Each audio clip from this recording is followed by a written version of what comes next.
শিক্ষা প্রতিষ্ঠান খোলা নিয়ে যা বললেন শিক্ষামন্ত্রী মহিবুল হাসান চৌধুরী নৌফেল বলেছেন, শিক্ষা প্রতিষ্ঠান খুলে দেওয়ার মতো পরিবেশ এখনও তৈরি হয়নি। জেলা প্রশাসকরা নিজ নিজ এলাকার পরিবেশ পরিস্থিতি সম্পর্কে জানানোর পর তা পর্যালোচনা করে শিক্ষা প্রতিষ্ঠান খোলার বিষয়ে সিদ্ধান্ত নেওয়া হবে।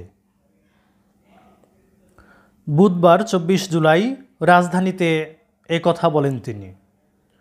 শিক্ষা প্রতিষ্ঠান খুলে দেওয়ার মতো পরিবেশ তৈরি হলে অগ্রাধিকার দেওয়া হবে চলমান এইচএসসি পরীক্ষাকে। তো প্রিয় শিক্ষার্থী বন্ধুরা, পরবর্তী আপডেট নিউজ পাওয়ার জন্য সাথে থাকো। ধন্যবাদ সবাইকে সাথে থাকার জন্য।